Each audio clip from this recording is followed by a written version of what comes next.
Ladies and gentlemen, once again, we're now ready to start our fourth session. If you could come back to your seats, we will begin.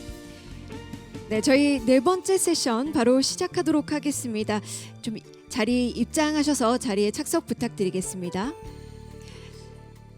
Once again, gentlemen, thank you very much for the discussions, but we ask you to take your seats now. We will start with session 4.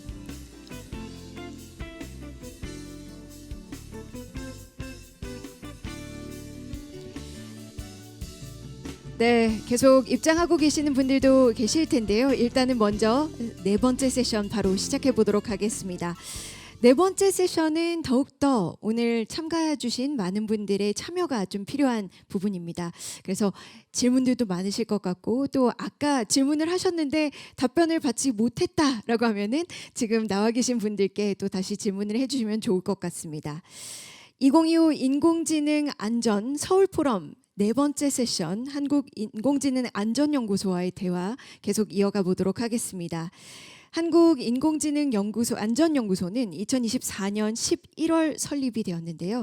그 이후부터 글로벌 협력을 통해서 범국가적인 거버넌스를 구축해 오고 있습니다. 그래서 오늘 이 자리가 더욱더 뜻깊을 수 있을 텐데요. 슬라이도를 통해서 많은 코멘트, 응원의 글도 좋습니다. 그리고 질문들 많이 올려주시면 감사하겠습니다. 자, 이미 저희 자리를 해주셨는데요. 오늘 대화를 이끌어 주실 분으로는 한국인공지능안전연구소의 김명주 소장님, 그리고 옆에는 최민석 AI 안전정책 및 대외협력실장님, 그리고 남기혁 AI 안전평가실장님, 이성원 AI 안전연구실장님, 이렇게 네 분 모시고 계속해서 정책과 평가, 연구에 대해서 실천적인 접근 방법에 대해 논의하도록 하겠습니다. 박수로 모시겠습니다.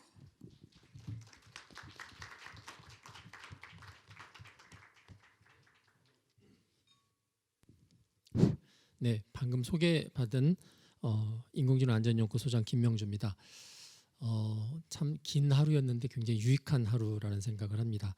많은 논의들이 이루어졌고, 이게 세션 네 번째인데 앞에 잠깐 보시면 세션 1에서는 일본, 싱가포르, EU 등 그 각 AI 안전연구소 리더들이 모여서 안전은 이제 꼭 필수고, 또 국가 간의 협력이 잘 이루어진다는 전제 조건하에 공통된 메시지들을 저희들이 들었던 것 같습니다. 그리고 세션 2에서는 엔트로픽, 구글 딥마인드, LG 네이버 등이 이 프론티어 모델을 주로 개발하는 분들이 모여서 안전 중심의 AI 개발, 보통 이제 세이프티 바이 디자인이라고 하는데 중심으로 해서 개발 단계에서부터 안전을 내재화하는 구체적인 방법을 저희들이 들었습니다. 세 번째 세션 조금 전에는 이제 세이프 AI, 스케일 AI, 카르마 등 그 평가 관련된 전문가들이 AI 위험 관리에 관한 부분들을 다뤘고, 이게 규제 측면이 아니라 오히려 AI 혁신을 할 수 있는 토대라는 점을 강조하고 과학적 접근에 대한 논의를 했습니다. 그래서 전체적인 흐름이 이 글로벌 AI 안전 거버넌스, 그다음에 안전한 AI 개발, 그리고 리스크 관리라는 큰 축을 따라서 국제협력의 방향성을 확인했습니다. 이 마지막 세션 4에서는 이런 국제 논의 속에서 이 한국의 인공지능 안전연구소 실행 체제가 어떻게 구체화될 것인지에 대한 이야기를 나누고자 합니다. 사실은 이제 세워진 지가 아까 말씀드린 것처럼 1년이 채 안 되는 시간이고요. 그래서 상당히 많은 시행착오도 겪었고, 또 그럼에도 불구하고 우리 여기 계신 세 분 실장님이나 많은 이제 연구원분들이 많이 노력해 왔는데, 그래서 오늘은 실제 각 실에서 연구하셨던 실장님 세 분을 모셔서 이야기도 듣고, 그리고 현황도 듣고, 그리고 이제 많은 경험들을 가지고 계신 분 입장에서 여러 가지 어드바이저도 주시고, 또 필요하면 질문도 하고, 그래서 좀 더 많은 활동의 터전을 갖는 그런 토론의 시간을 좀 가질까 생각을 합니다. 그래서 제가 각 실에 계신 분들한테 제가 안전연구소에 대한 기본적인 소개는 했지만 실별로 어떤 일을 하고 있는지 또 저희들이 알면 더 좋을 것 같아서 그 실별로 현황을 조금씩 소개받는 시간을 간단히 갖도록 하겠습니다. 먼저 AI 안전정책실 최민석 실장님부터 말씀해 주시겠습니다. 네, 안녕하세요. 인공지능 안전연구소의 AI 세이프티 정책 및 대외 협력실의 실을 맡고 있는 최민석입니다. 저희 실의 업무를 간단히 요약하자면 세 가지일 것 같습니다. 일단 저희 실 이름에서 보시는 것처럼 AI 안전 정책을 먼저 하나 하고 있고요. 두 번째 이제 대외 협력 부분을 담당하고 있습니다. 그리고 하나 더는 AI 기본법에서 저희가 AI 위험을 정의하고 분석하는 역할을 부여받았는데 그 역할을 옆에 있는 평가실과 같이 하고 있습니다. 각각에서 하나씩 좀 간단하게 말씀드리겠습니다. AI 정책은 크게 보면 법 제도를 포함한 내용들이고 약간 강한 이제 하드로부터 소프트로까지 다 포함하고 있습니다.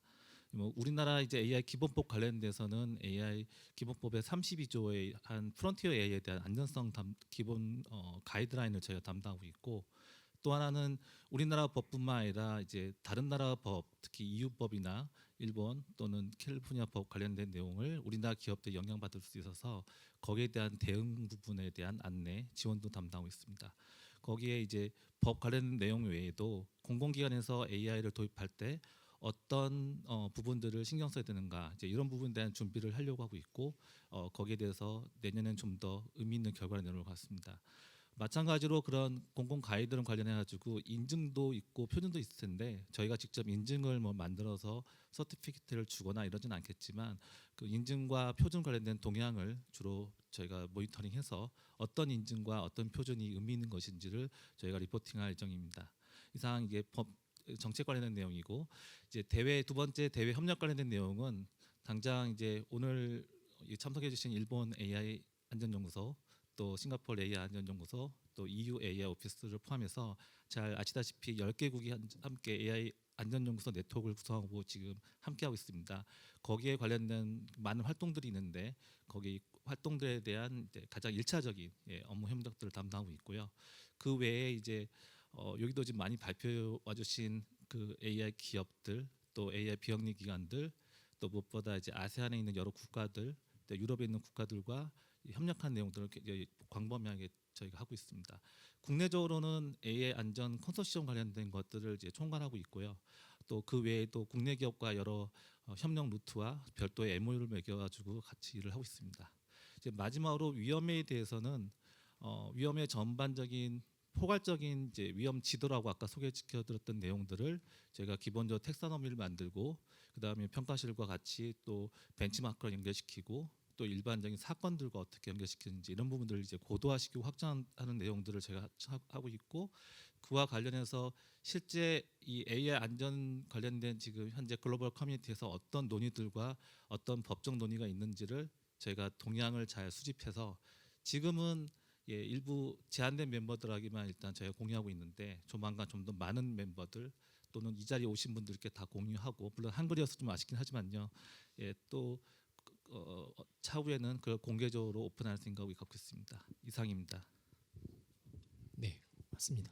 우리 두 번째는 안전평가실 남기혁 실장님께서 소개해 주시겠습니다. 안녕하십니까. 저는 AI 안전평가실에 근무하고 있는 남기혁입니다.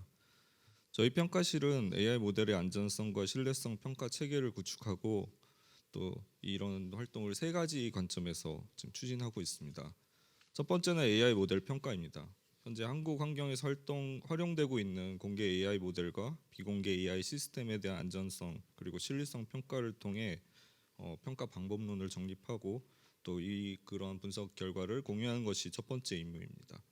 평가의 기준은 인간의 역량에 얼마나 AI가 도달했는지부터 또 사이버 보안, 유해성 그리고 여러 가지 주요 관심 영역에 대한 안전 및 신뢰 수준의 어느 정도인지, 그리고 최근 대두되는 AI 에이전트는 얼마나 안전하고 이를 어떻게 보장할 수 있는지 등 다양하게 적용하고 있습니다. 지금까지 10여 종의 국내외 모델을 공개 모델을 기준으로 안전도 평가를 수행했고, 그 분석 결과를 다양한 기관, 공공기관 포함해서 다양한 기관과 공유했고, 또 올해 초부터도 민간 기업과의 협력을 통해 평가 방법론을 정립하고자 하는 연구도 계속 꾸준히 진행하고 있습니다. 또한 올해 말부터는 국내 독자 모델을 대상으로 한 안전성, 신뢰성 평가도 진행할 예정이고, 이런 활동을 통해 민간 기업과 또 공공기관에서 안전과 신뢰 이슈에 대한 부담을 최대한 덜어주는 것을 목표로 하고 있습니다. 두 번째 방향은 국가 AI 안전평가 프레임워크를 마련하여 프론티어 모델의 안전 평가 기준을 정립하는 것입니다. 초지능 실현 등장의 대응부터 사이버 위협, 이중 용도 무기화 위협, 그리고 유해성과 편향성 등 에이전트 신뢰성까지 현재까지 식별된 다양한 국내 위험 요인에 대응하는 평가 프레임워크를 구축하는 것입니다.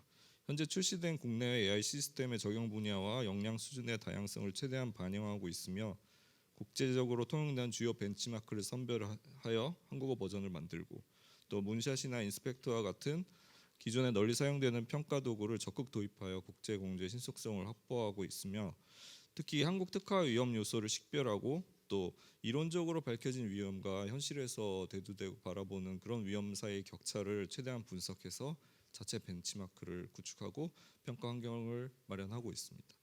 최근에는 에이전트의 추론과 동작, 환경과의 상호작용을 통해 발생한 안전 이슈를 평가하기 위해 현실 모사 에이전트 실행 환경을 구축하고 있습니다. 또한 공개 AI 모델의 안전 신뢰 문제가 파생 모델에도 확산되는지에 대한 평가 방안도 고민하고 있습니다. 그리고 평가 기술에 대한 발전도 굉장히 급속도로 이루어지고 있어서 이 평가 과정도 최대한 자동화를 반영할 수 있는 방안을 마련하고 있습니다. 그리고 마지막으로는 테스팅 한계 극복을 위한 어떤 최신 기술 도입에 대한 적극적인 실험과 분석을 수행하고 있습니다. 그러기 여러 가지 기술이 나와 있겠지만 설계 단계 검증 기술을 또 계속 서베이하고 있고 또 인터프리티비리티나 아까 언러닝 같은 그런 기술도 현실적으로 적용 가능한지도 계속 지속적으로 타당성을 확인하고 있습니다. 그리고 세 번째 방향은 글로벌 협력 평가 체계 구축입니다. 국내 다양한 평가 기관의 협력을 통해 국제적으로 통용된 안전 벤치마크와 평가 지표를 모색하고 있습니다. AI 발전 속도가 유례없이 빨라지고 또 새로운 기술과 제품은 시시각각 등장하면서 이에 따른 안전과 신뢰 문제는 세계적으로 시차가 없을 정도로 급속히 확산되고 있습니다. 이제는 어느 한 기관이나 한 국가에서 대응할 수 있는 수준이 벗어났기 때문에 저희는 해외에서 발견된 이슈나 솔루션을 최대한 빨리 반영하고 그리고 국내 고유의 위험과 대처 방안도 세계 여러 기관과 신속히 공유해서 시너지를 높이고 있습니다. 이를 위해 현재 국제 AC 네트워크에 적극 참여하고 있으며 평가 체계에 대한 토대도 공동으로 확립하는 데 기여하고 또 이를 바탕으로 다양한 국제 표준과 산업계 표준과의 교류를 통해 신속하고 효과적인 국제 공조를 추진하고 있습니다. 이상입니다. 네, 감사합니다. 세 번째는 R&D를 담당하고 있는 안전연구실 이성원 실장님께서 발표해 주시겠습니다. 네, 안녕하십니까. 안전연구실에서 일하고 있는 이성원입니다. 안전연구실에서는 두 개의 국책 연구 과제를 수행하고 있습니다. 첫 번째는 딥페이크 탐지에 관련된 과제고요. 두 번째는 AI 모델의 회복 탄력성이라는 주제로 연구를 하고 있습니다. 그 딥페이크 탐지 쪽은 세 가지 방향으로 약간 저희가 포커스를 하고 있는데요. 첫 번째는 이 모델을 탐지한다는 거는 그 미디어에 가해진 조작을 어떤 기술로 했는지를 탐지하는 게 중요하고 그러다 보니까 조작 기술의 디펜던시를 갖습니다. 그래서 저희는 그거를 좀 극복하고자 조작을 가한 기술과 무관하게 어떤 그 미디어에 가해진 일관성이라는 데 지금 포커스를 맞추고 있고요. 일관성은 이미지 내에서 공간적인 일관성, 그 다음에 이걸 주파수 도면에서 분석했을 때의 일관성, 그리고 또 저희가 멀티모달 자료를 데이터를 보고 있기 때문에 다른 모달리티 간의 어떤 일관성 이런 측면에서 탐지에 포커싱을 맞추고 있습니다. 두 번째는 이게 프랙티컬하게 적용되려면 그 기술 자체가 오버헤드가 많으면 안 되거든요. 그래서 실시간으로 탐지가 가능한 기술 개발 쪽으로도 보고 있어 경량화하는 것도 지금 고려하고 있고요. 마지막으로는 탐지가 그냥 탐지 결과를 보여주는 것이 아니라 이 탐지가 왜 됐는지 어느 부분이 어떤 기술로 어떤 이유에서 탐지됐는지를 설명하는 것까지 포함해서 지금 연구를 하고 있습니다. 그리고 이 주제에 관해서는 다른 AC에 있는 국가에서도 관심을 가지고 있기 때문에 향후에 국제 공동 연구나 이런 거를 추진해 보려고 지금 노력을 해보고 있습니다.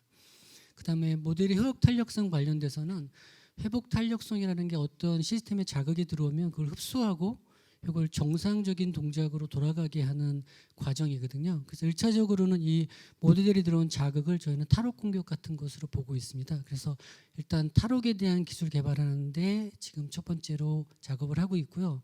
안전연구소에서 탈옥을 공격한다니까 이상하게 들리시겠지만 이 탈옥 공격은 기술은 이걸 기반으로 해서 벤치마크를 만들고 다른 여러 모델들을 평가하고 하는 데 사용될 예정입니다. 그래서 올해는 멀티모달 탈옥에 대한 연구를 1차적으로 마무리해서 벤치마크를 지금 거의 구축한 단계가 돼 있고요. 내년에도 하나 더 추가해서 가능하면 공개해서 여러 AC 네트워크를 포함해서 여러 군데서 활용될 수 있도록 그렇게 준비를 하고 있습니다. 둘째는 모델 탈옥 공격이 들어오면 이 모델 자체적으로 이걸 방어해야 되는 시스템이 있는데 전체적으로는 그 입력 프롬프트나 입력의 인풋에 대해서 어떤 특이점을 찾는 방식으로 많이 진행되고 있었습니다. 저희는 이거는 좀 다르게 이 입력이 이 시스템상에서 입력이 들어왔을 때 시스템상의 그 뉴럴 네트워크상에서 어떤 레이어에 어떤 뉴런들 형태로 이게 영향을 주고 있는지 발화되고 있는지 이런 패턴이나 동향들을 기반으로 해서 탐지하는 것을 지금 준비를 했고 1차적으로 결과를 내서 지금 논문을 제출해서 지금 심사 중에 있습니다.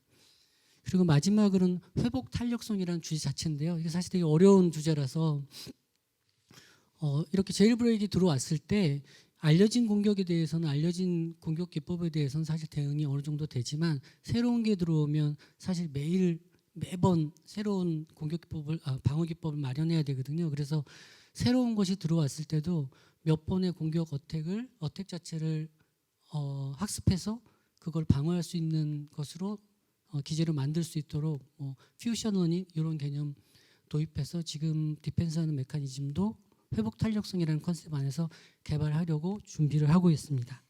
네, 이렇게 두 가지 연구 수행하고 있는 것에 대해서 간략하게 요약해서 설명드렸습니다. 감사합니다. 네, 감사합니다.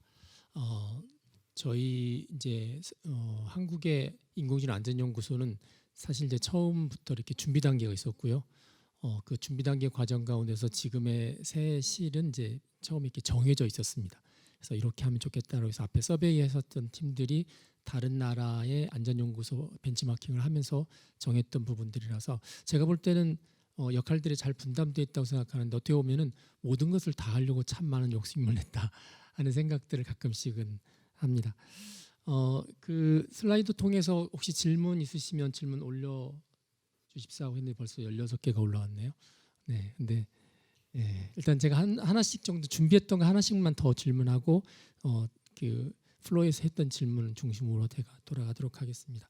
아무래도 이게 어느 나라의 안전연구소만의 문제는 아닌 것 같아서 아마 이제 새 실에 계신 분들은 똑같은 형태의 질문이 될 것 같은데 되게 이제 이런 국제 흐름 속에서 일단 정책실 일단 보면은 어떤 정책 역할을 하면은 이 글로벌 흐름이랑 정책을 같이 갈 수 있을지 실질적인 어떤 차별성이나 어떤 역할들이 있는지 그거에 대한 고민이 혹시 있었으면 한번 같이 나눴으면 좋겠습니다. 예, 글로벌 그 뭘까 AI 안전에 관련된 분위기가 어떻게 보면은 파리 정상회담 이후로 많이 바뀌었다는 얘기도 있기도 하고 여러 각국이 또 자국에 맞춰서 법을 만들기도 하고 또 아까 이제 싱가포르에서 말씀하신 것처럼 어떤 나라들은 포괄적인 법이 아니라 각 섹터별 법에서 그걸 규제하기도 하고 그 나라만의 지금 독특한 상황에 맞춰서 규제들이 있는 걸로 알고 있습니다. 규제가 아예 없는 건 아닐 테고요. 그리고 또 그 상황도 계속 바뀌어 갈 테지만 혁신이라는 부분이 당연히 중요하기 때문에 혁신이라는 부분을 놓치지 않으면서도 또 안전을 추구하기 위해서 어떤 기본적인 사항들을 법 규제적으로 담아야 되느냐 이제 이런 고민은 꼭 우리나라 또는 우리 안전연구소, 그러니까 한국의 안전연구소 외에도 어느 나라도 다 동일할 거라 생각합니다. 다만 이제 우리나라가 지금 처해 있는 상황을 보면 AI 기본법이 이제 곧 발효를 앞두고 있고 또 앞서 EUI 액트가 이미 발효가 됐고 단계적으로 지금 발효를 하고 있습니다. 그래서 이미 발효된 법하고 우리나라의 법하고의 어떤 관계를 저희가 좀 호환할 수 있는가 이런 부분이 어떤 현실적으로 중요한 부분이기 때문에 그런 부분이 좀 더 치중하고 있는 건 사실이고요. 법 관련된 부분에 대해서는. 그러나 이제 법으로 모든 걸 해결할 문제는 아니기 때문에 법 아니고도 할 수 있는 가이드라인이라든가 또는 추천 또는 컨설팅 그런 부분들도 놓치지 않기 위해서 신경 쓰고 있습니다. 즉 종합적으로 말씀드리자면 글로벌 상황에서 우리나라가 지금 처해 있는 상황까지 고려했을 때 그 사이의 균형을 찾기 위해서 최대한 노력하고 있다고 말씀드릴 수 있습니다. 네. 평가실은 이제 앞에서 뭐 여러 가지 평가에 관한 표준화 이야기도 많이 나오고 있고 또 협업 이야기도 많이 나오고 있는 것 같아요. 그래서 이 글로벌 평가 기준하고의 정합성이나 어떤 표준에 관한 부분들을 어떻게 대응할 생각을 가지고 있는지 한번 들어보겠습니다. 네, 저희 평가실에서는 1순위로 국제 AC 네트워크를 가장 중점적으로 참여하면서 표준화를 지향해 나가고 있습니다. 그러니까 목표가 당장 어떤 거를 평가 체계를 표준화하자 이거부터 시작한 것보다는 국제 AC를 통해서 각 나라나 이런 사정이 어떤지 그리고 각자의 공통 관심사가 무엇인지 이런 컨센서스를 먼저 맞춰 나가는 과정에 적극적으로 참여하고 있고요. 그 대화에 동참하면서 저희도 이제 서서히 좀 더 여러 가지 기여를 하고 역량을 갖추는 식으로 접근하고 있습니다. 그리고 뭐 꼭 그러니까 역시 어떤 당장은 표준화 어떤 기구에 지금은 적극 활동은 하고 있지는 않지만 문은 열어두고 그쪽에 피드백을 줄 수 있거나 아니면 저희가 반대로 인풋을 받을 수 있는지도 계속 귀를 기울이고 있습니다. 네. 연구실 아까 과제 이야기 하셨는데 이제 저희가 연구실별로 이렇게 있다 보니까 약간 이제 독립적으로 운영되는 그런 부분도 사실 있고 또 협력하는 부분도 있고 좀 복잡합니다. 근데 연구실 입장에서는 이제 주로 R&D 하다 보면 그 R&D만으로 큰 일이기 때문에 그런데 옆에 평가나 정책하고 혹시 R&D 결과라든지 과정들을 어떻게 협력할 수 있는지 한번 말씀을 해주시면 좋을 것 같습니다. R&D 결과가 정책으로 사실 연결되기는 쉬운 일은 아닌 것 같습니다. 일단은 왜냐하면 사실 근데 같이 논의되어야 될 부분이 많이 있는 것 같습니다. 왜냐하면 규정이나 뭐 법 제도를 만드는데도 사실 기술적으로는 한계나 기여할 수 있는 부분에 대한 논의를 바탕으로 해야 되기 때문에 그런 부분은 저희가 같이 협조를 하려고 노력은 하고 있습니다만 직접적으로 큰 도움이 될지는 잘 모르겠습니다. 일단 협력을 하려고 하고 있고요. 평가 쪽은 개인적으로는 요즘에 연구되는 결과물들이 영어를 통해서 퍼블리시되고 벤치마크나 이런 것도 영어를 기반으로 하지만 국가나 문화, 언어의 영향을 받을 수밖에 없고 그래서 우리나라에 관련된 것들은 특히 우리가 독자적으로 벤치마크를 가져야 되지 않을까 하는 생각이 있습니다. 그래서 그런 부분 저희가 새로 개발한 부분들이 국제적으로 같이 협력돼서 테스트될 수 있도록 벤치마크를 제공한다거나 또는 우리나라와 관련된 것도 부분은 우리가 확보하는 차원으로 그렇게 연계해 가려고 노력하고 있습니다. 네. 그 플로우에서 주셨던 질문을 제가 잠깐 보겠습니다. 21개가 들어왔는데 가장 좋은 이렇게 클릭 그 좋아요를 누른 거는 입사네요. 우리 학생들이 여기 계신 것 같은데 네.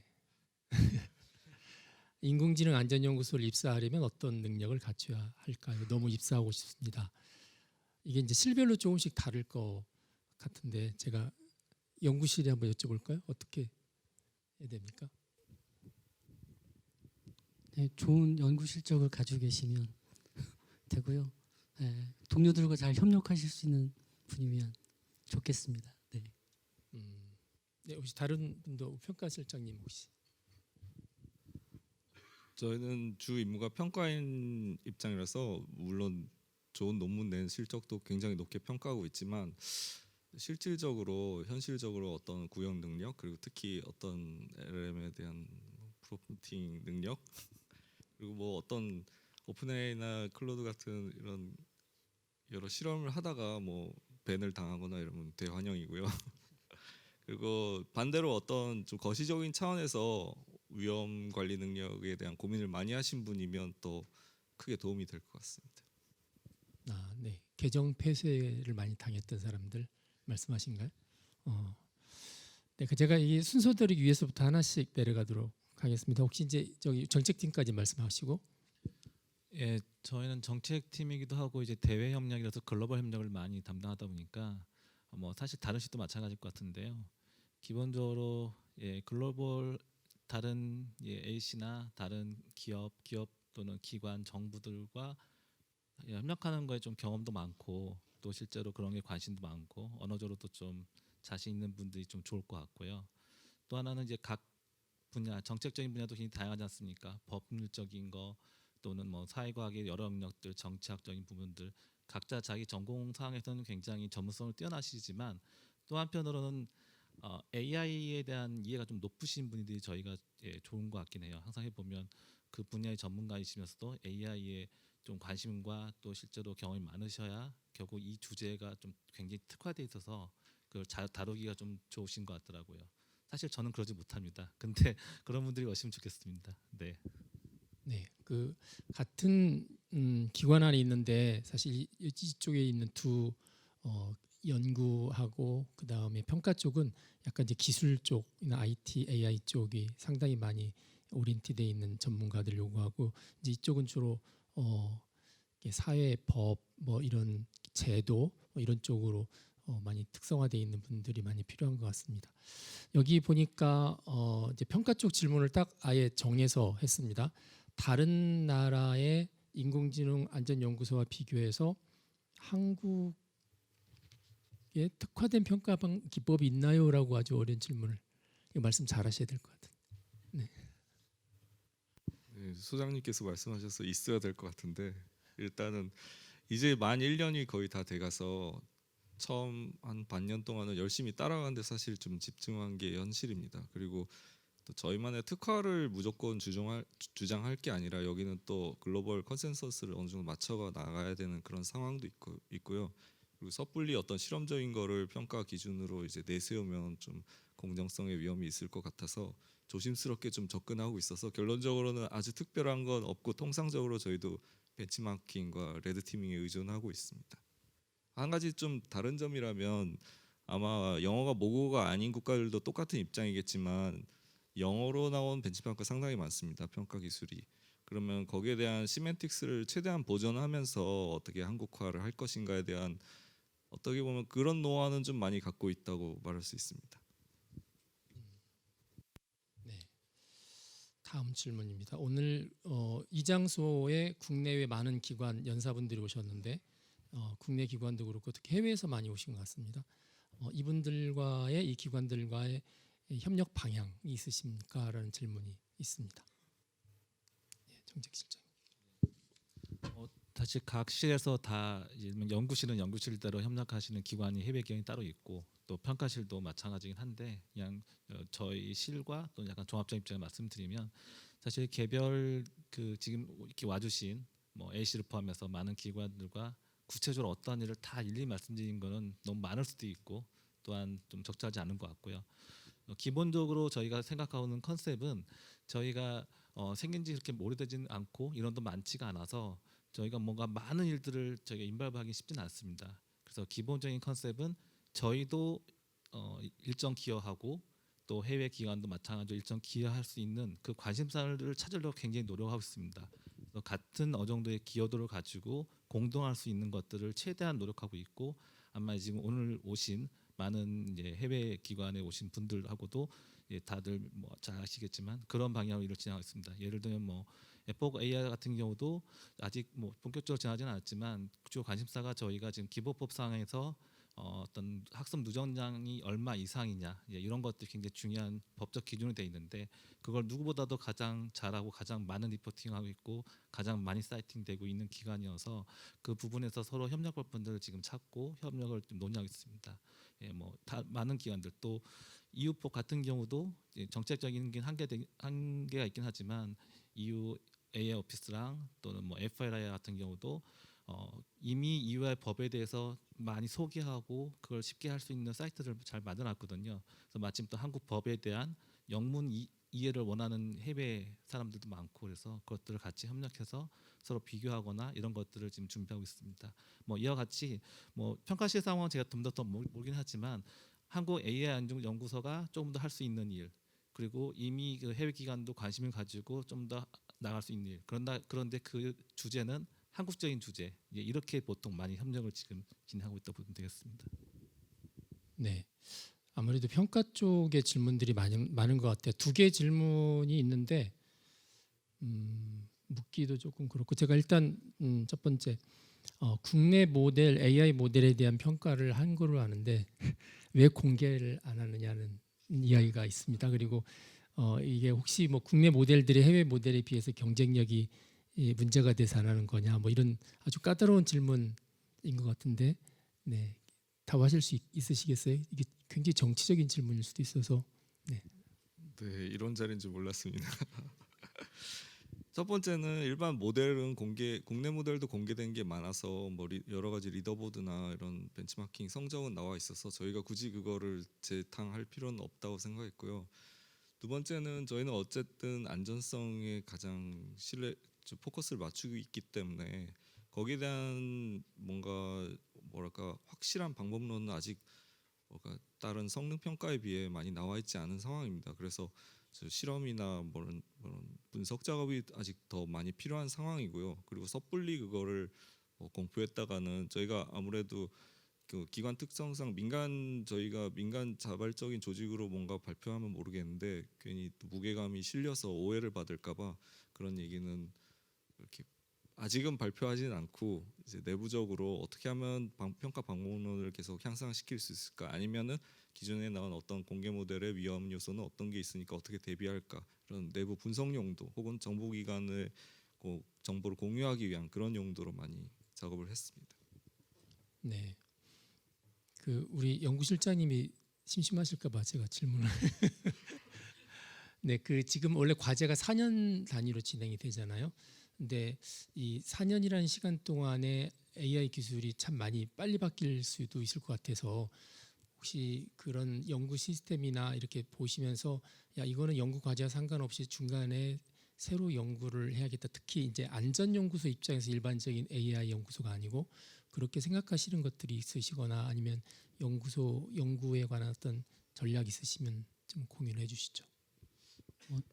전략이라기보다는 사실은 이제 지금의 모델에 대한 안전성 평가가 벤치마크 중심으로 많이 되고 있는 건 사실이고요. 개인적으로는 모델 자체의 커패시티가 어느 정도인지를 해석 가능한 기술 같은 걸 적용해서 일반적인 능력을 좀 알아볼 수 있다면 그것도 의미가 있겠다 하는 생각이 있어서, 왜냐하면 한쪽으로만 계속 진행되고 있고 다른 쪽 측면 좀 덜 보이는 것 같아서. 근데 다행스럽게도 최근 몇 년 들어서 관련된 연구가 많이 진행되고 있고 기반이 좀 마련되고 가고 있는 것 같기도 하고요. 또 그걸 응용해서 지금 저희가 하고 있는 연구도 뭐 디펜스하는 쪽은 그쪽을 활용을 하고 있기도 합니다. 그래서 장기적으로는 지속적으로 안전연구소 했으면 하는 분야입니다.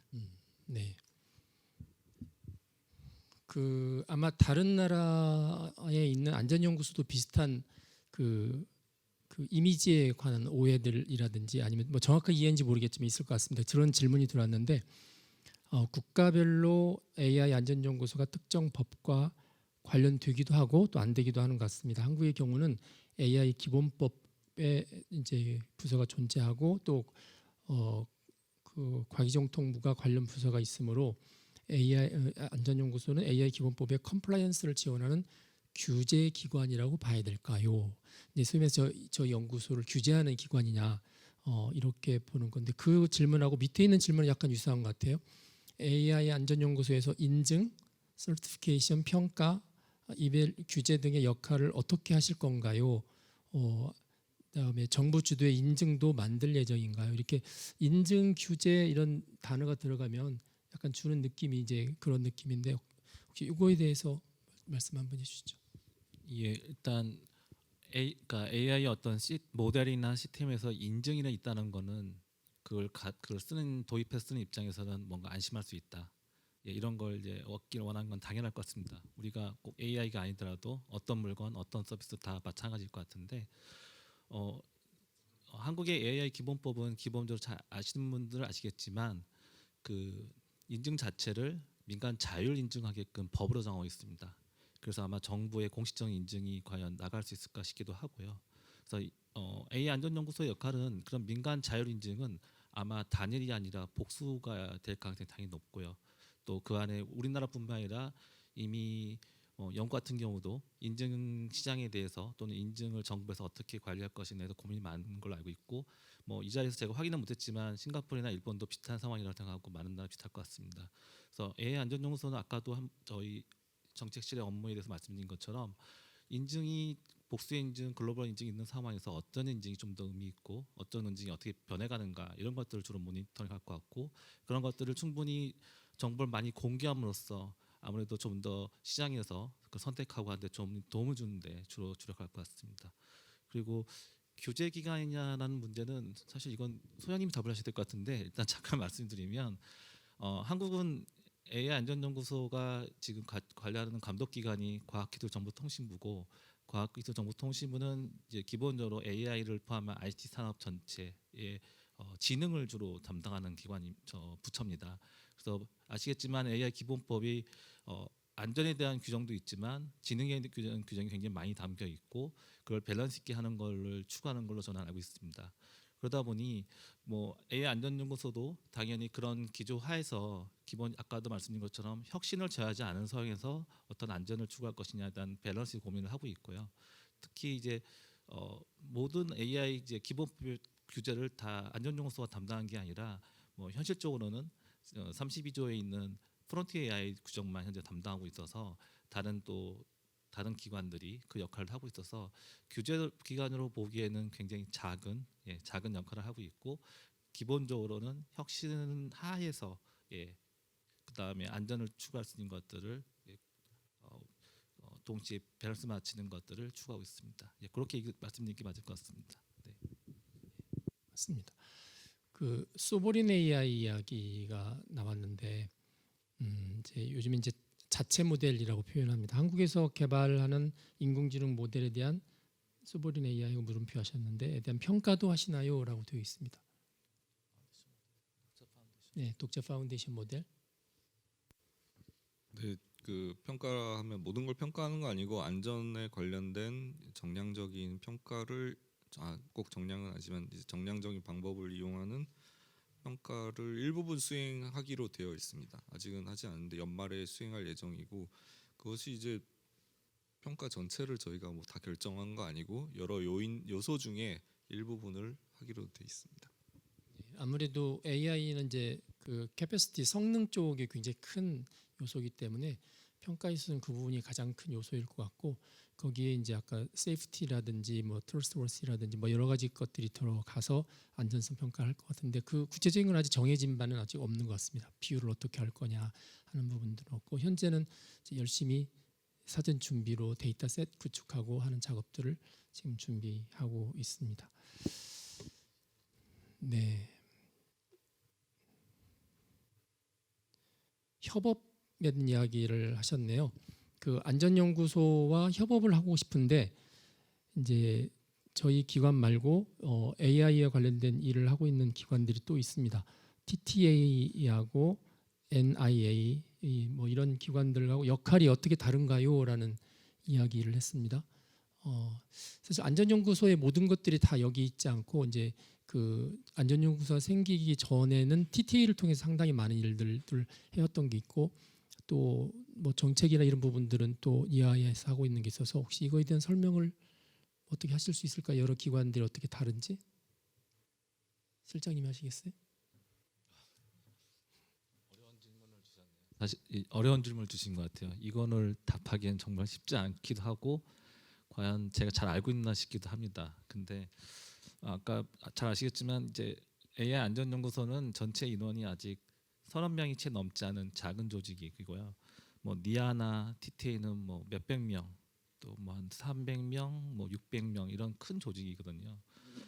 기본적으로는 아까 말씀하신 것처럼 인공지능 안전연구소가 작년 11월에 설립되기 이전에 이와 저희가 지금 하고 있는 것들을 그러면 아무것도 안 하고 한국이 그냥 손을 놓고 있었냐 그러진 않았습니다. 지금 언급된 이 기관들 또 여기는 지금 언급되진 않지만 정보통신정책연구소라고 키스디라는 곳도 비슷한 또 윤리 관련된 일을 해왔고 그런 기존에 했던 기관들이 했던 역할들도 계속 하고 있습니다. 그래서 아마 지금 저희 역할이 주로 프론티어 AI에 대한 안전성 평가, 정책 또는 이제 어떤 연구 기존의 이제 기관들이 그런 걸 하지는 좀 덜했기 때문에 거기에 어떤 기존 기관들이 하지 않았던 역할들을 저희가 좀 맡고 있는 것이고요.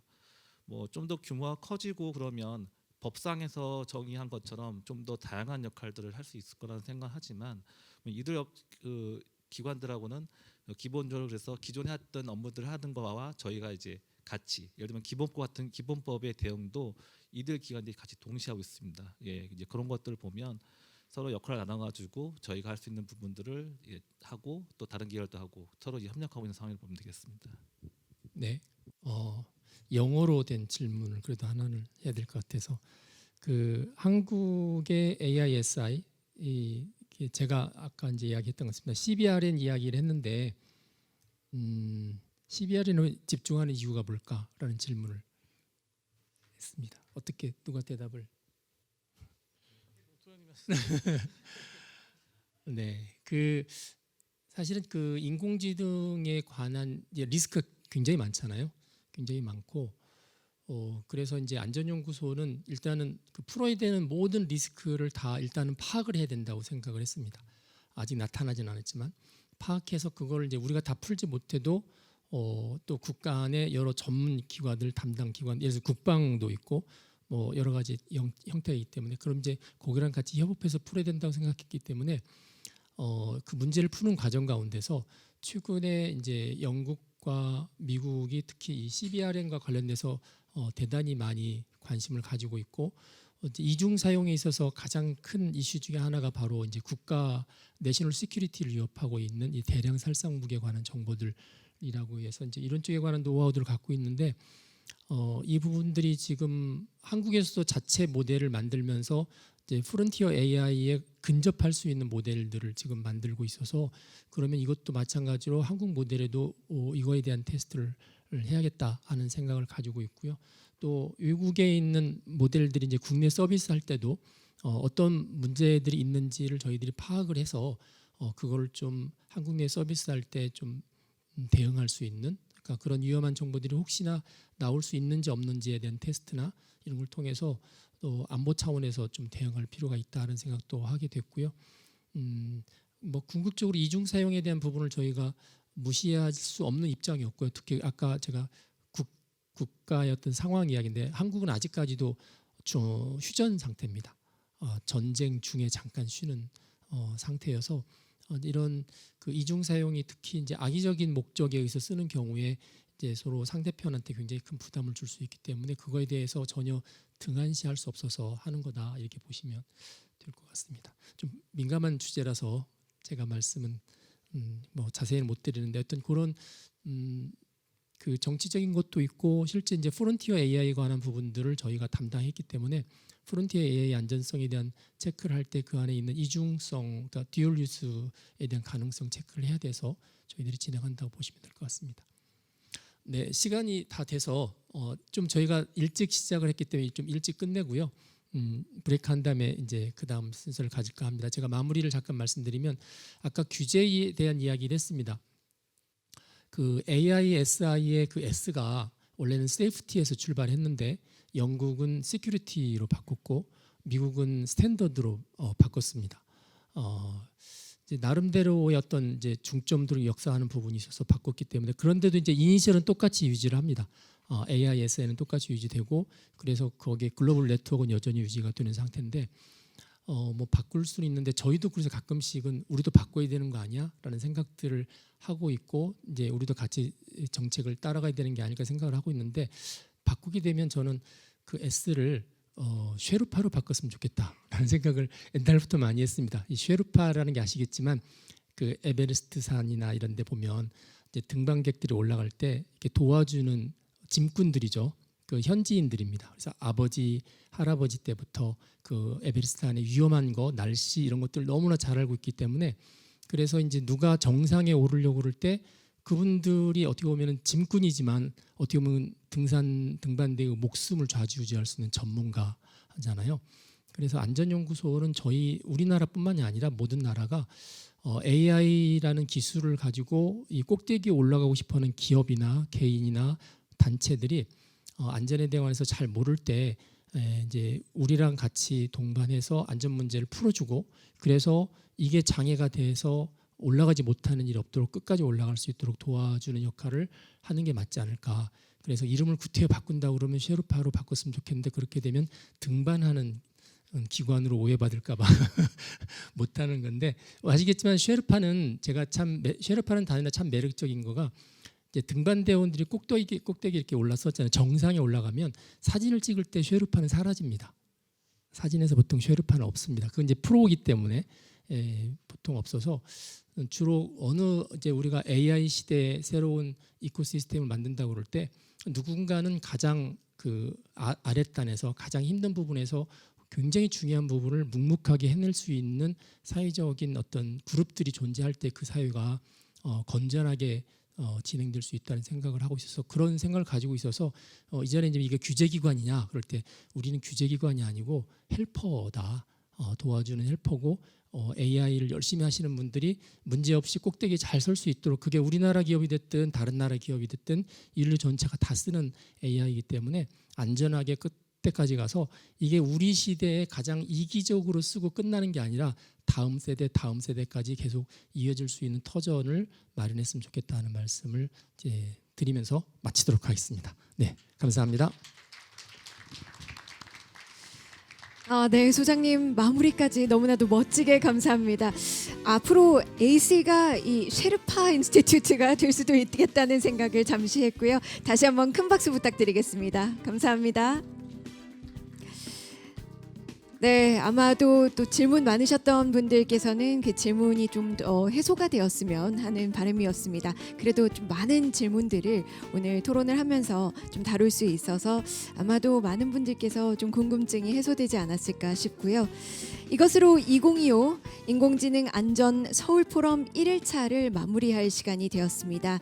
이른 아침부터 정말 긴 시간 동안 함께 해주셨는데요. 다시 한번 감사 인사드리면서 내일도 이곳 나루 볼룸에서 포럼 2일차 행사가 진행될 예정입니다. 오전에는 발표 세션 그리고 오후에는 레드티밍 세션이 준비가 되어 있습니다. 내일도 오늘처럼 많은 참관 그리고 참여 부탁드리도록 하겠습니다. 그리고 내일 혹시 다시 오시는 분들께서는 명찰을 꼭 같이 폐용을 해주시고 지참해 주시면 감사하겠습니다. 아울러 금요일 저녁에 사전 초청자들 대상으로 네트워킹 만찬이 준비가 되어 있습니다. 이곳 나루 볼룸은 저희 호텔 관계자들이 장례 정돈과 또 만찬을 위해서 준비를 할 시간이 필요하기 때문에 잠시 6시 반까지는 저희가 이석 부탁드리도록 하겠습니다. 일단 포여에서 네트워킹 하시면서 또 궁금하셨던 분들 또 계속 연사분들께 질문을 해주시고요. 소지품은 꼭 챙겨서 나가주시면 감사하겠습니다. 저희가 여기 안에 장례 정돈을 하면서 다 바뀔 예정이기 때문에 혹시 모를 소지품 꼭 챙겨주시기 바라겠습니다. 만찬은 오후 6시 30분부터 시작하도록 하겠습니다. 그럼 이것으로 오늘 포럼 1일차 마무리하도록 하겠습니다. 저는 지금까지 아나운서 조주연이었습니다. 감사합니다.